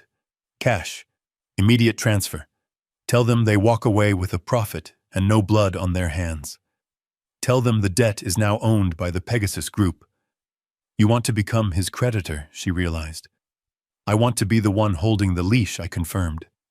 When the sun comes up, I don't want him fearing the mob. I want him fearing me. Can you do it? It will take time, she said. To mobilize the cash, to make contact with the syndicate's broker, to get the paperwork signed. I need 12 hours, maybe 10 if I pull every string I have. And I need to get the security team into position quietly to secure the exits. You have 12 hours, I said, looking at my watch. It was just past 2 in the morning. But Kincaid, I need that confirmation. When I walk out there, I need to know I own him. Consider it done, she said. Stay safe, Harrison. Do not let him provoke you. He thinks he is fighting a corpse. Let him believe it.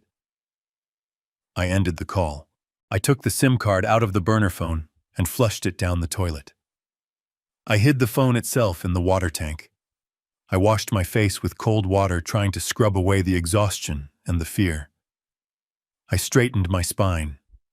I adjusted the collar of my dirty shirt. I was not a victim anymore. I was the CEO, and I was about to conduct a hostile takeover of my own home.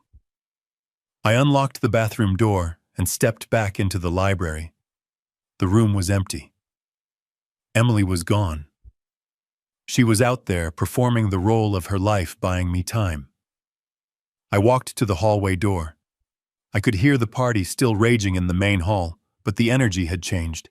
It was manic now, desperate. I opened the door and stepped into the corridor. Braden was standing there. He was leaning against the wall right next to the door, as if he had been waiting for me. He held a fresh glass of whiskey in his hand, but he wasn't drinking it. He was staring at the door handle, his eyes glazed and dark. When he saw me, he didn't jump. He didn't shout. He just slowly straightened up, pushing himself off the wall. He looked at me with a terrifying calmness. The panic I had seen on the terrace was gone. The fear of the mob was gone. In its place was a cold resolve. It was the look of a man who had run out of options and had decided on the only path left. He took a sip of his drink, his eyes never leaving my face. "You look tired, Dad," he said softly. "I am tired, Braden," I replied, matching his tone. "I am tired of the noise. I am tired of the lies." He nodded slowly. "I know. It is exhausting, isn't it? Trying to hold it all together. Trying to survive." He took a step toward me. He didn't look like a son-in-law anymore. He looked like an executioner. "You should go back to the basement," he said. "It is safer there. For everyone." I stood my ground, leaning on my cane. "I am done with the basement," I said. Braden smiled, but it didn't reach his eyes. His eyes were dead. "No, Dad," he whispered, reaching into his jacket pocket. "You are not done. Not yet. But soon. Very soon you won't have to worry about anything ever again." He pulled his hand out of his pocket. He wasn't holding a weapon. He was holding a small glass vial and a syringe. "It is time for your medicine," he said, taking another step. "The doctor said you need a booster. For your heart. To help you sleep." He wasn't waiting for the mob. He wasn't waiting for the bank. He had decided to close the loop himself. Tonight was the night I was supposed to die of natural causes. I looked at the syringe. Then I looked at him. "You are making a mistake, Braden," I said. He shook his head. "No, Dad. The only mistake was letting you come back from Zurich. But don't worry. I'm going to fix it." He lunged. The needle stopped inches from my neck because someone pounded on the hallway door. It was the catering manager looking for the host. Braden lowered the syringe with a sneer and shoved it back into his pocket, whispering that my medicine would have to wait until the encore. He had a better idea. He wanted a show. He wanted to parade his conquest before he buried it. 10 minutes later, I was standing in the grand foyer of my own home wearing a moth-eaten butler's jacket that smelled of camphor and decades of dust. It was tight across my shoulders, and the fabric itched against my surgical scars. Beside me stood Beatrice. They had forced her into a maid's uniform that was 3 sizes too big. It hung off her skeletal frame like a shroud. She held a silver tray of champagne flutes, her hands trembling so violently the crystal chattered like teeth in the cold. "Walk," Braden commanded, shoving me forward. "If you drop a single glass, I will send Beatrice back to the basement for a week without food." I stepped into the light. The great hall had been transformed into a casino floor. Roulette wheels spun in the corner. A jazz band played on a raised platform. The air was thick with the smell of expensive perfume and the manic energy of greed. There were at least 50 people there. Investors, hedge fund managers, the kind of people who smelled blood in the water and mistook it for opportunity. I moved through the crowd, my leg dragging slightly. I offered drinks to men young enough to be my grandsons, men who looked through me as if I were a piece of furniture. I was Harrison Prescott. I had negotiated treaties with port authorities. I had built infrastructure that powered the East Coast economy. And now I was serving cheap, sparkling wine to grifters in my own living room. "Ladies and gentlemen," Braden's voice boomed over the microphone. He was standing on the grand staircase holding a glass of scotch, looking like a king surveying his court. "I want to introduce you to the heart of this estate." He pointed a manicured finger directly at us. The spotlight swung around, blinding me for a second. "Meet Harrison and Beatrice," he announced, his voice thick with mock affection. "My in-laws." Tragically, the dementia has taken their minds but not their spirit. They insist on working. They think this is the grand hotel they used to visit in the 50s. We let them serve. It gives them purpose. It keeps them calm. A ripple of laughter went through the crowd. It wasn't cruel laughter at first. It was the dismissive, pitying laughter of the elite looking at a novelty. "Look at them," one woman whispered loud enough for me to hear. "It is sweet, really. Like playing dress-up." I gritted my teeth so hard my jaw ached. I poured wine. I nodded. I played the part. I checked my watch. 11:45. Ms. Kincaid needed 12 hours. We were at hour 11. The security team was moving into position. The wire transfer was clearing through the Panama Shell Company. I just had to hold on. I just had to endure. I looked at Emily. She was standing near the roulette wheel, drinking heavily again. She saw me. She saw her mother shaking in the maid's uniform. She turned away, unable to watch the humiliation she had enabled. And then I saw her. A young woman detached herself from a group of investors and glided toward Braden. She was stunning in a predatory way, wearing a red silk dress that left little to the imagination. She looked to be about 22, Jessica, the assistant, the mistress. She walked up to Braden and draped her arm over his shoulder, whispering something in his ear that made him laugh. He kissed her on the cheek, right there in front of everyone, in front of his wife, in front of the investors. But it wasn't the kiss that made my blood run cold. It was her neck. Around her throat, resting against her pale skin, was a double strand of South Sea pearls with a diamond clasp. I stopped breathing. Those were not just jewelry. I had bought those pearls in an auction in Tokyo 20 years ago. Beatrice had worn them to our daughter's wedding. She had worn them to the gala when I retired. They were her favorite possession. They were the symbol of our life together. And now they were around the neck of the woman who was helping to destroy us. Beatrice saw them too. She stopped moving. She stood in the middle of the room staring at the girl's neck. For a moment, the fog in her eyes cleared completely. She wasn't looking at a mistress. She was looking at a thief. Jessica noticed the stare. She turned and looked at Beatrice with a sneer of absolute disgust. "Can I get a refill?" she snapped, thrusting her empty glass toward my wife. "And try not to shake so much this time. You are making me nervous." Beatrice did not move. She was paralyzed, her eyes locked on the pearls. "Did you hear me?" Jessica hissed. "Pour the drink." Braden descended the stairs, walking toward them, sensing a scene. He wrapped an arm around Jessica's waist, staking his claim. "Come on, Beatrice," he said, his voice loud and condescending. "Service with a smile, remember. Pour the lady a drink." Beatrice tried. I saw her try.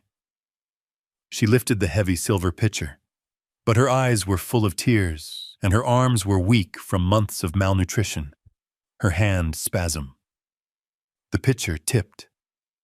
Red wine cascaded out. It missed the glass. It splashed across the front of Jessica's red dress and poured down onto her shoes, her white satin Christian Louboutin heels. Jessica screamed. It was a high, piercing sound that stopped the band. "You stupid old hag," she shrieked, jumping back. "Look what you did. These are new. You ruined them." The room went silent. Every eye turned to the spectacle. Braden's face went purple. The mask of the benevolent son-in-law slipped. The stress of the debt, the fear of the mob, the arrogance of the night, it all boiled over in a single second of lost control. He didn't think about the investors. He didn't think about the optics. He just reacted. He stepped forward and swung his arm. The sound of the slap echoed through the cavernous hall like a whip crack. Beatrice crumpled. She didn't even cry out. She just folded, hitting the marble floor with a sickening thud. The tray of glasses crashed down with her, shattering into 1,000 diamonds around her body. She lay there in a puddle of wine and broken glass, her cheek already turning red. Braden stood over her, breathing hard, his hand raised for a second blow. "Look what you made me do," he shouted at her unconscious form. "Look at this mess." The silence in the room was absolute. The investors weren't laughing anymore. They were watching a man assault an elderly woman in a maid's uniform. I let the tray I was holding slide from my fingers. It hit the floor with a clang that drew Braden's eyes to me. I checked my watch. Midnight. The 12 hours were up. I did not feel the pain in my chest anymore. I did not feel the weakness in my legs. I felt only the cold clarity of a man who has acquired the target. I took a step forward, my cane clicking on the marble. Braden looked at me, his eyes wild. "What are you going to do, old man?" he sneered. "You going to clean this up?" "No, Braden," I said, my voice projecting to the back of the room, clear and authoritative. "I am not going to clean it up. I am going to foreclose." And then the lights went out. The darkness that swallowed the room was not absolute. It was the heavy, suffocating blackness of a power cut. But within seconds, the backup emergency lights flickered to life, casting the grand hall in a stark, eerie red glow. The sudden shift from the brilliance of crystal chandeliers to this crimson twilight turned the party into a scene from a nightmare. Screams of surprise rippled through the crowd. The jazz band stopped playing their instruments, clattering to the floor. I did not waste a second. While the investors were blinded and confused, I knelt beside Beatrice. She was conscious, but dazed, her cheek already swelling where his ring had caught her skin. "Emily!" I barked, my voice cutting through the murmurs. My daughter appeared from the shadows near the roulette wheel. She looked terrified, but for the first time in years, she moved with purpose. She rushed to her mother's side, falling to her knees in the wine puddle, ruining her silk dress without a second thought. "Take her," I ordered. "Get her behind the bar. Do not let anyone touch her." Emily nodded, gathering Beatrice into her arms, shielding her mother's body with her own. I stood up. I reached for the buttons of the moth-eaten butler's jacket. One by one, I undid them, my fingers steady and cold. I stripped the garment off and let it fall to the floor, stepping over it like I was stepping over a corpse. Underneath, I was wearing my undershirt and trousers stained with garden dirt, but I no longer felt like a servant. I felt like a titan. I walked toward the stage. My limp was gone, replaced by the adrenaline of the hunt. Braden was standing by the microphone stand, frantically tapping his phone, trying to get the lights back on, trying to regain control of the narrative. He looked up and saw me approaching through the red gloom. "Get back to the kitchen," he hissed, his voice cracking with panic. "You are ruining everything." I didn't stop. I walked up the 3 stairs to the raised platform. I didn't look at him. I looked past him to the crowd of 50 wealthy vultures who were clutching their purses and looking for the exit. I grabbed the microphone from the stand. I didn't ask for permission. I took it. Braden lunged for me, but I turned, putting my shoulder into his chest. He was younger and stronger, but he was drunk and terrified. I was sober and fueled by a rage that had been marinating for 6 months.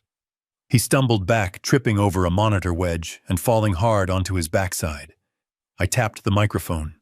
The sound boomed through the emergency speakers, a low-frequency thud that silenced the room instantly. "Ladies and gentlemen," I said. My voice wasn't the raspy whisper of a sick old man anymore.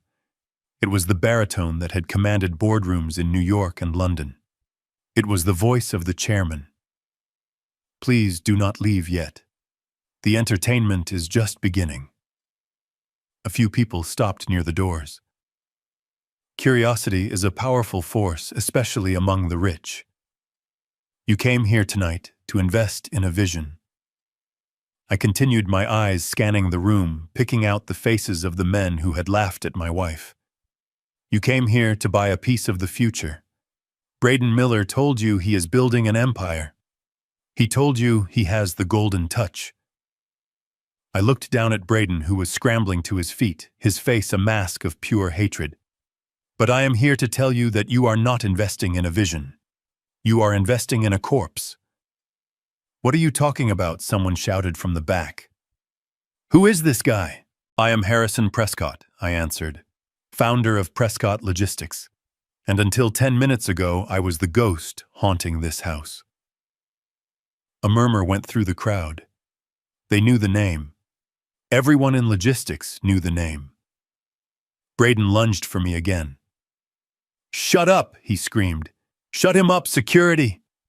But the security guards, the hired muscle Braden had paid to keep me in the basement, were nowhere to be seen. They had vanished. Instead, the massive LED screen behind the stage, the one Braden had used to show flashy renderings of Dubai skyscrapers, suddenly flickered. It went black for a second, and then a new image appeared.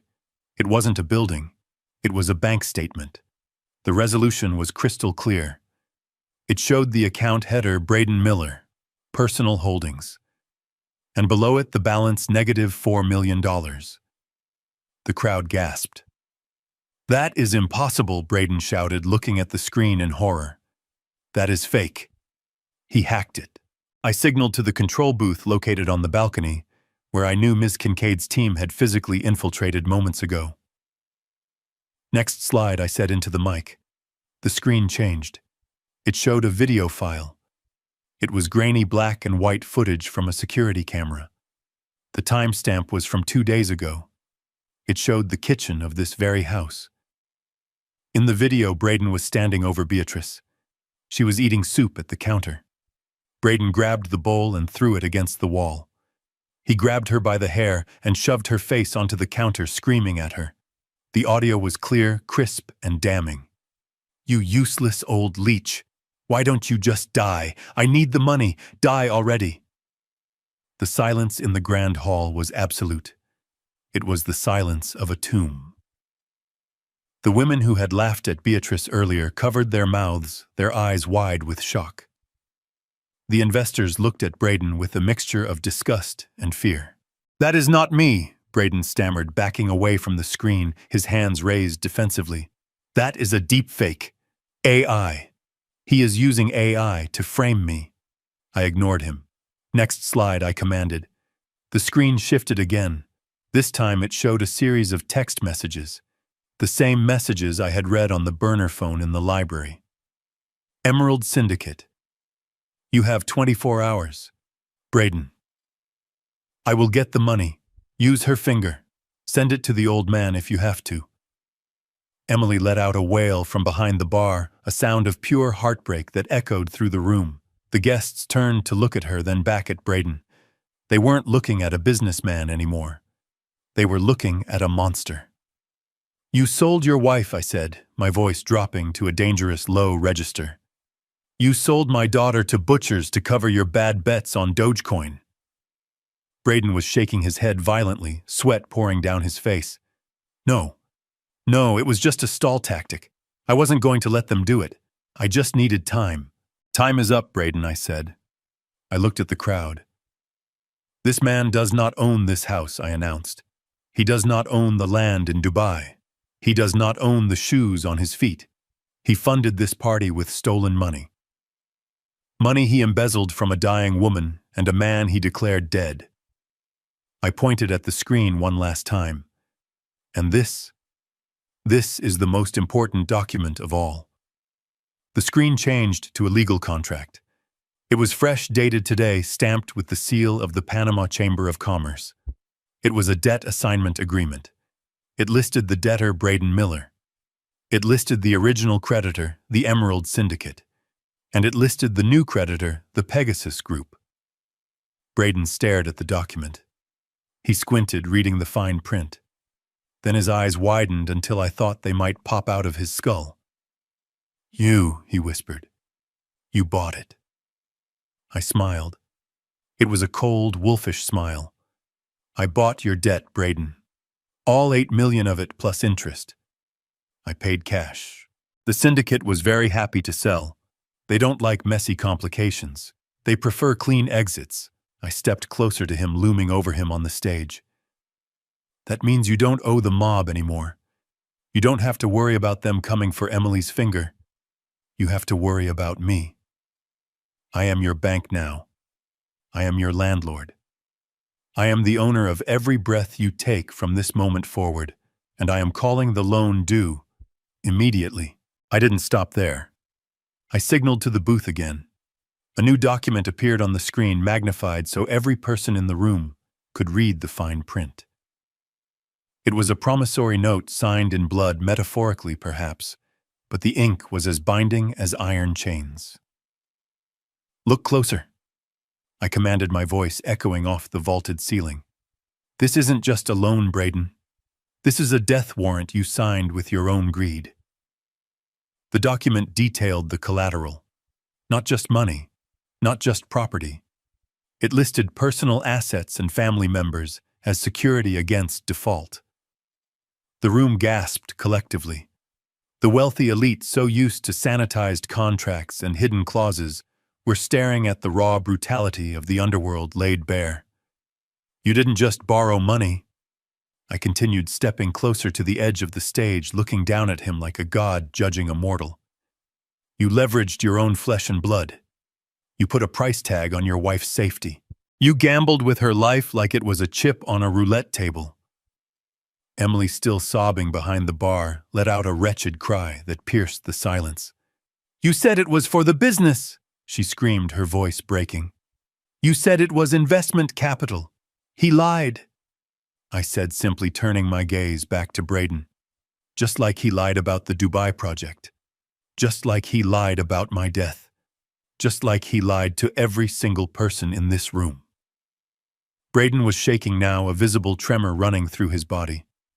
The arrogance was gone, stripped away layer by layer, until only the terrified child remained. He looked at the investors, his eyes pleading for salvation, for anyone to step in and stop the nightmare. But they were frozen, horrified by the monster in the Italian suit. "But here is the twist," I said, my voice dropping to a whisper that carried more weight than a scream. "The syndicate doesn't own you anymore. They don't care about your fingers or your wife. They got their money. $10 million wired this morning from an account you thought didn't exist." I pulled a lighter from my pocket. I flicked it open, the small flame dancing in the still air. I held up a copy of the debt transfer agreement I had brought with me. "I own you, Braden. Every cent, every breath, every heartbeat. And unlike the syndicate, I don't want your money. I don't want your fingers." I brought the flame to the corner of the paper. It caught instantly, curling into black ash that floated down onto the stage. "I want your soul. I want you to know that for the rest of your miserable life, whether it's in a cage or on the street, you belong to me. You are property, and I am a very demanding owner." The paper burned down to my fingertips before I let it drop, a final symbol of his total and complete destruction. The smell of burning paper mixed with the scent of expensive perfume and fear. "Now," I said, extinguishing the flame with a snap of the lighter lid. "Run." The investors began to run. It wasn't a polite exit. It was a stampede. They dropped their glasses, they pushed past each other, desperate to distance themselves from the radioactive fallout of Braden Miller. Jessica, the mistress, was the first to go. She ripped the pearl necklace from her throat, breaking the clasp. The pearls scattered across the marble floor, bouncing like hail. She didn't stop to pick them up. She ran out into the rain in her ruined satin shoes, leaving Braden alone. Braden looked around the emptying room. He looked at the screen that displayed his ruin. He looked at Emily, who was staring at him with eyes full of hatred. And finally, he looked at me. His mind snapped. I saw it happen. The denial broke, and the reality crashed in. He realized there was no talking his way out of this. There was no deal to be made. He was facing prison or worse. He was facing a man who owned him body and soul. He let out a primal scream, a sound of pure animal fury. "You ruined me," he shrieked, spittle flying from his mouth. "You were supposed to be dead." He reached into his jacket pocket. I braced myself, expecting a gun. But he didn't pull out a pistol. He pulled out a steak knife he must have swiped from the buffet table earlier. He didn't go for the exit. He came for me. He charged up the stage, taking the stairs 2 at a time, his eyes locked on my throat. "I die, you die!" he screamed, raising the knife. I didn't move. I didn't flinch. I stood my ground, watching him come. I saw the madness in his eyes. I saw the glint of the serrated blade. He was 5 feet away, then 3. He raised his arm to strike, and then a small red dot appeared. It danced across his white dress shirt, moved up his neck, and settled perfectly in the center of his forehead, right between his eyes. Braden froze mid-stride, his arm still raised, the knife trembling in the air. He went cross-eyed, trying to look at the light on his skin. He stopped breathing. "Drop it," I said calmly. From the high balcony where the control booth was located, a silhouette shifted. A man dressed in tactical black gear holding a long rifle leveled at the stage. Behind him, the main doors of the estate burst open. It wasn't the police. It was Ms. Kincaid. She walked in out of the rain holding a black umbrella flanked by 6 men who looked like they ate concrete for breakfast. They wore no uniforms, just tactical vests and earpieces. They moved with the silent precision of a private military contractor. Ms. Kincaid stopped in the center of the room. She looked at Braden frozen on stage with the laser sight on his skull. She adjusted her glasses. "Mr. Prescott," she said, her voice echoing in the sudden silence. "The transfer is complete, and the foreclosure paperwork is ready for your signature. Shall we proceed with the eviction?" Braden dropped the knife. It clattered to the stage floor. He fell to his knees, his hands in the air, sobbing like a child. I looked down at him, the man who had wiped his shoes on my wife. "It is over, Braden," I said. But I was wrong. It wasn't over. The legal part was just beginning. And the justice I had planned for him was going to be far slower and far more painful than a bullet. The red emergency lights finally flickered and died, replaced by the harsh, unforgiving glare of the main crystal chandelier as the backup generators kicked in fully. The sudden brightness exposed every flaw in the room. The spilled wine looked like blood on the white marble. The scattered pearls shone like teeth. And Braden Miller looked small. He was on his knees, his hands zip-tied behind his back by one of Ms. Kincaid's contractors. The laser dot was gone, but the barrel of the rifle on the balcony remained fixed on his center mass. The room was empty of guests. The only sound was the wind howling outside and the soft weeping of my daughter from behind the bar. I pulled a high-backed velvet chair into the center of the room, right in front of the stage. I sat down slowly, deliberately, resting my cane against my leg. I felt a deep, ancient exhaustion in my bones, but my mind was diamond sharp. This was not a family meeting. This was a sentencing hearing. Miss Kincaid stood beside me holding a tablet and a fresh stack of documents. She looked at Braden with the dispassionate gaze of a coroner examining a corpse. "The police are 6 minutes out." "Mr. Prescott," she informed me, checking her watch, "we have a brief window for internal resolutions." I nodded. I looked at Braden. He was sweating through his expensive suit, his hair plastered to his forehead. He tried to look at me, then looked away, unable to hold my gaze. "Look at me, Braden," I said softly. He jerked his head up. His eyes were red-rimmed, terrified. "Dad, please," he croaked. "I can fix this. We can work something out. I know where the money is. I can get it back." I ignored him. I turned to Kincaid. "Read him the options," I said. Kincaid stepped forward. Her voice was dry, devoid of emotion. "Option A," she began.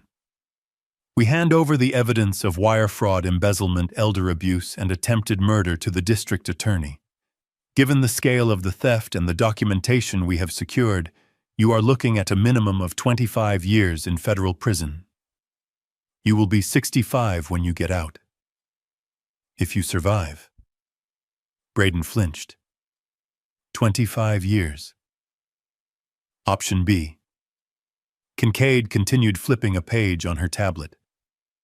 "Mr. Prescott exercises his right as the holder of your debt to the Emerald Syndicate. Instead of pressing charges, we simply release you. We open the front door. We let you walk out into the rain."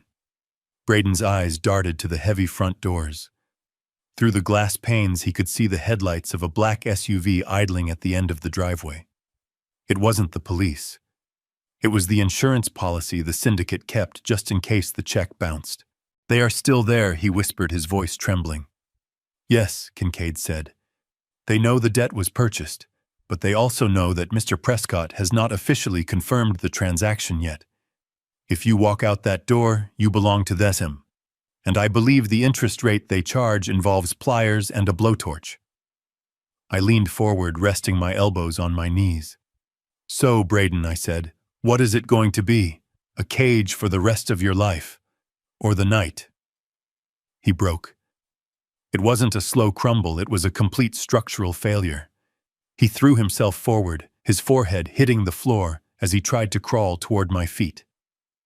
"Please, no, don't send me out there," he sobbed, snot and tears mixing on his face. "It wasn't my fault, Dad. It was Emily.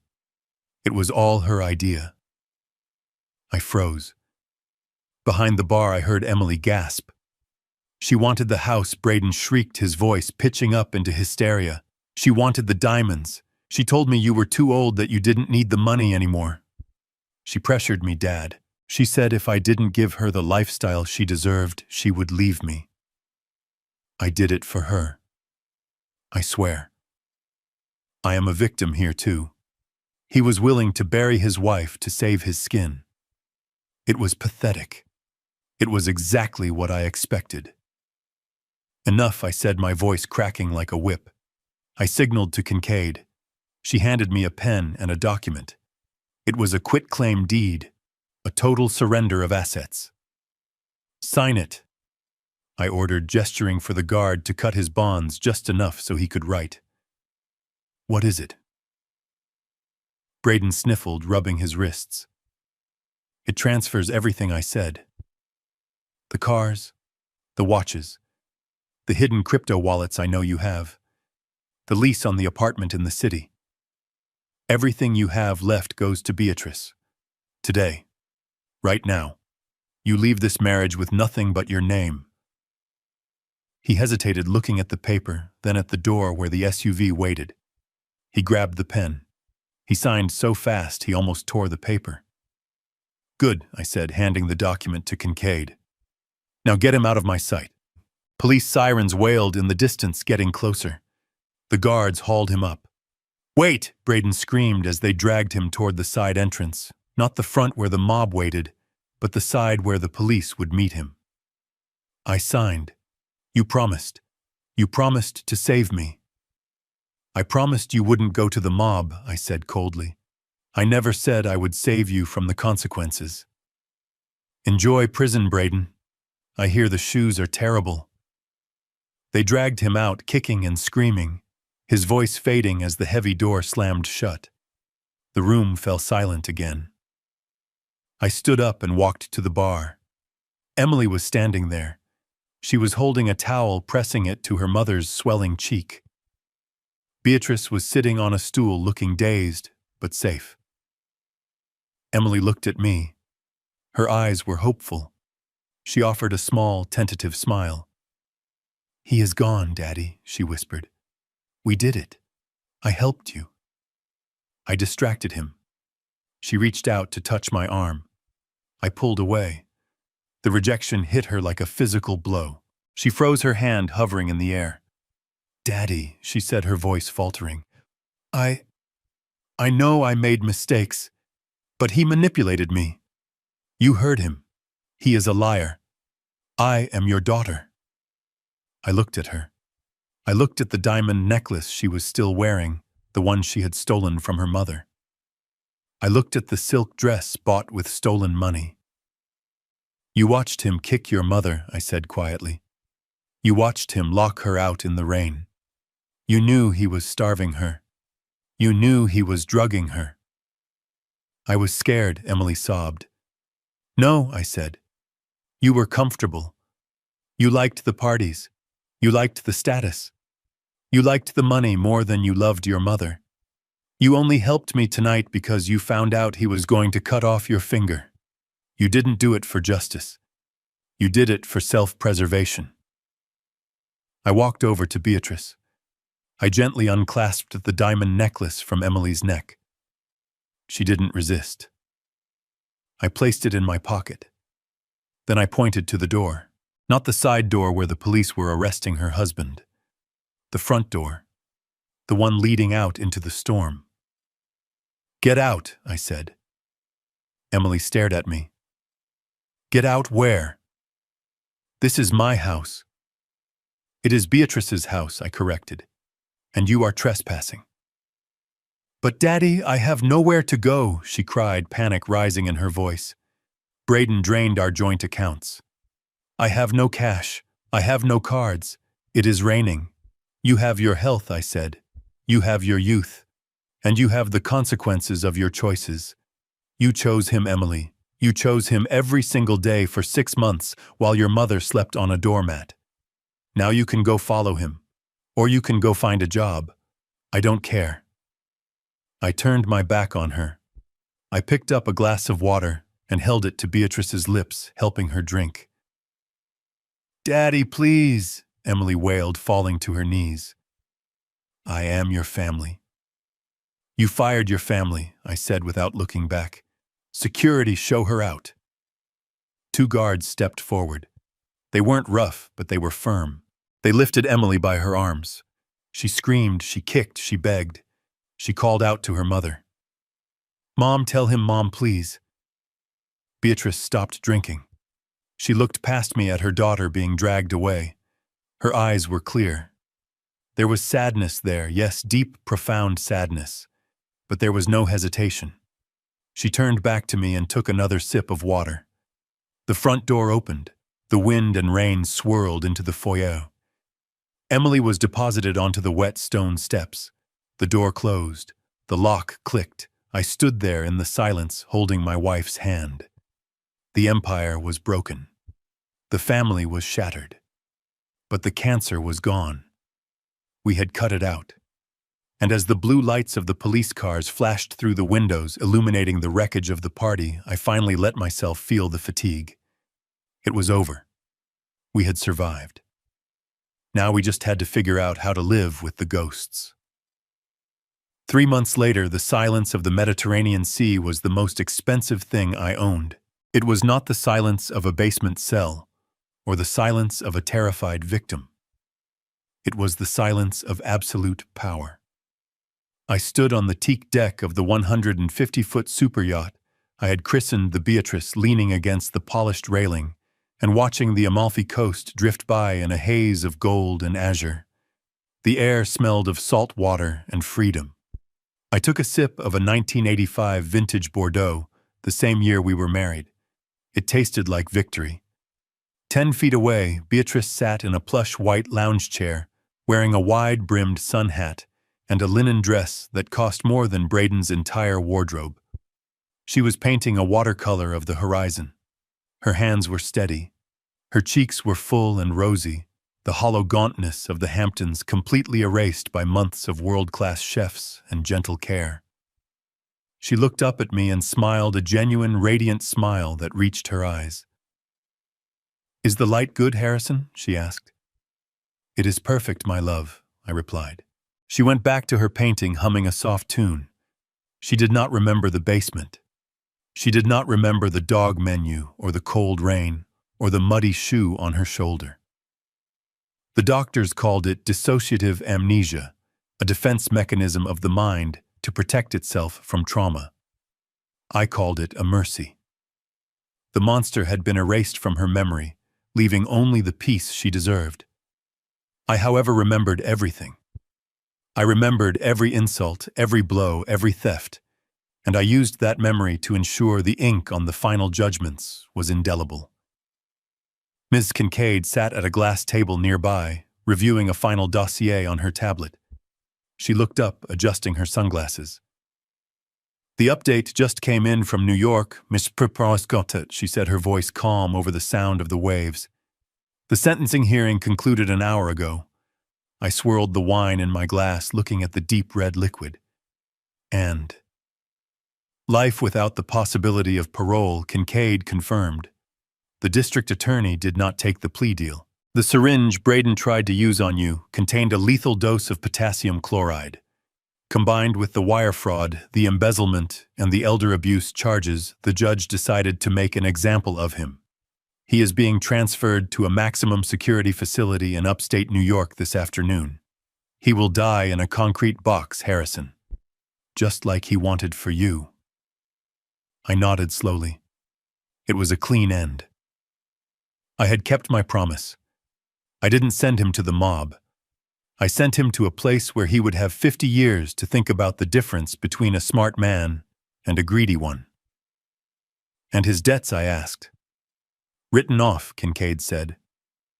Since you own the debt, you technically own his commissary fund, too. We have arranged it so that 50% of every dollar anyone sends him goes directly to a charity for victims of elder abuse. He will be the poorest man in the cell block. I took a satisfying sip of wine. And the girl. Kincaid tapped her screen, bringing up a grainy photo taken from a distance. It showed a woman in a polyester uniform with a name tag that read M. She was wiping down a greasy table in a roadside diner. Through the window you could see the harsh desert landscape of Nevada.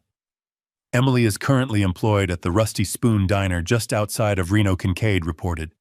She works the graveyard shift, minimum wage plus tips. She lives in a studio apartment above a mechanic shop. She has sold the last of her jewelry. I looked at the photo. I looked at my daughter's hands, the same hands that had held a knife to my chest. They were chapped and red from scrubbing. She looked tired. She looked old. She looked like she finally understood the value of $1. She sent a letter, Kincaid added, hesitating slightly. It arrived at the firm yesterday. Do you want to read it? I looked at the tablet, then I looked at Beatrice painting in the sun. I thought about the night Emily stood by and watched her husband kick her mother. I thought about the silence she kept for 6 months while we starved. No, I said. Burn it. Kincaid nodded, deleting the file. Understood. I turned back to the ocean. The sun was beginning to dip below the horizon, painting the sky in shades of violet and fire. They thought I was obsolete. Braden and Emily and everyone like them thought that just because I was 72, I was weak. They thought that because I walked with a cane, I couldn't fight. They mistook kindness for senility and silence for surrender. They forgot that I didn't inherit my empire. I built it. I built it when the unions tried to break my legs. I built it when the banks tried to foreclose on my first truck. I survived sharks in suits and sharks in the water long before Braden Miller learned how to tie a Windsor knot. Money cannot buy loyalty, I realized, feeling the warmth of the sun on my face. It cannot buy love. Emily proved that. But money used correctly is a magnificent tool for justice. It is a hammer that can shatter lies. It is a shield that can protect the innocent. And in the right hands, it is a weapon that can obliterate wolves. Beatrice called out to me. Harrison, come look. I think I finally got the color of the water right. I walked over to her. I kissed the top of her head, smelling the lavender shampoo and the salt air. The painting was beautiful. It was bright and open and free. It is a masterpiece, Beatrice, I said. She patted my hand. You are a good man, Harrison. You always take care of everything. I held her hand tightly. That was the only title that mattered. Not CEO, not millionaire, just the man who took care of everything. I looked back at the wake of the yacht, the white foam churning in the water, disappearing into the vast blue distance behind us. The past was gone. The parasites were gone. The house in the Hamptons was sold, the money donated to the research clinic that had treated Beatrice. We had nothing left but time. And for the first time in a long time, that time belonged only to us. I raised my glass to the sunset. To the old guard, I whispered to the wind, we are not dead yet. And as the sun vanished into the sea, I smiled. The world belonged to the young, they said. But the survival belonged to the tough. And I was the toughest son of a bitch on the water. This story serves as a brutal reminder that wealth can purchase submission, but it can never buy loyalty. Braden and Emily allowed greed to blind them, trampling on filial duty and basic human dignity, only to discover that the obsolete old man they despised was a force of nature they could not withstand. The most expensive lesson in life isn't how to acquire money, but how to choose who to trust with it. Sometimes the greatest act of love a parent can offer is not giving their children everything, but letting them face the devastating consequences of their own betrayal. Cruelty to those who raised you always carries a price, and that price is often higher than life itself. If you found Harrison's high-stakes revenge satisfying, please hit that like button to support the channel. Do you think kicking his daughter out to the street was too harsh, or was it exactly the lesson she needed? Let me know your thoughts and what city you are watching from in the comments below. Don't forget to subscribe so you never miss the next story of Justice Served.